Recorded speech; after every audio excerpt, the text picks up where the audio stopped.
Փաստաբան Ռաֆիկ Մարտիրոսյան։ Գիշերն էլ տեսանք, որ այսպես ասած շոուի վերածելով ձերբակալեցին, պարզապես Թևանյանը որը ժամանակ առաջ հենց Նախ հերույց կանք, երբ մարդը կանգնում է հայրենազրկված ժողովրդի կողքին և իր հնարավորությունների սահմաններում օգնում է հազարավոր մարդկանց, ոչ թե ցուցադրաբար, այլ լուր ու գործով, ապա ակնհայտ է, որ այդ ժողովրդի հիշողության մեջ մարդը ոչ թե ներկայանում է մեղադրյալի կերպարով, այլ ժողովրդին կողքին կանգնած մարդ։ Եվ ես չեմ կարծում, որ Թևանյանը դասում է այն մարդկանշարքին, ով ունակ է մեր հայրենիքի նկատմամբ կատարել սարսափելի հանցագործություն։ Այդ դեպքում ի՞նչն է պատճառը, հա? Տեսեք, այստեղ մի հարց է առաջանում, որ դեպքը ենթադրյալ դեպքը, որը որ տեղի է ունեցել ըստ մեր տեղեկությունների 2024 թվականին, հարց է առաջանում, արդյոք ինչու պետական իշխանությունը քաղաքական նպատակներ,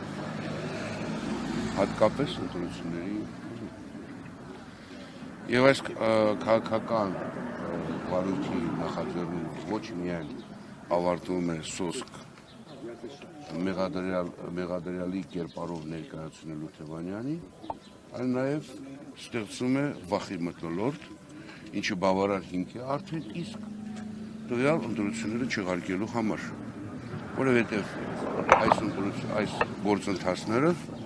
ուղղակիորեն ազդում են մարդկանց ազատ կամքի արտահայտման։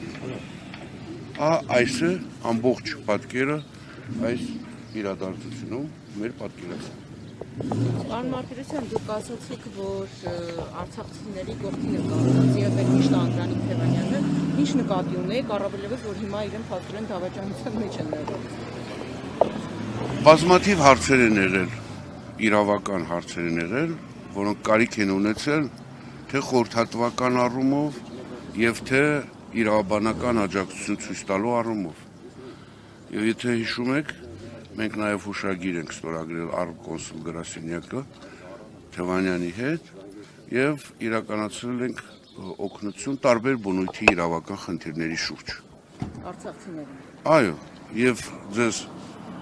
հավաստիացնում եմ, որ այդ օգնությունը հազարավորներից ավելին է։ Եվ ոչ միայն դա Երևան քաղաքում, այլ նաեւ Հայաստանի Հանրապետության տարբեր տարածքներում։ Դուք ինչպես եք պատկերացնում, նման մարդը, ով հոգացություն ունի իր ժողովրդի նկատմամբ, կարող է դիմել նման քայլի։ Իհարկե, ոչ։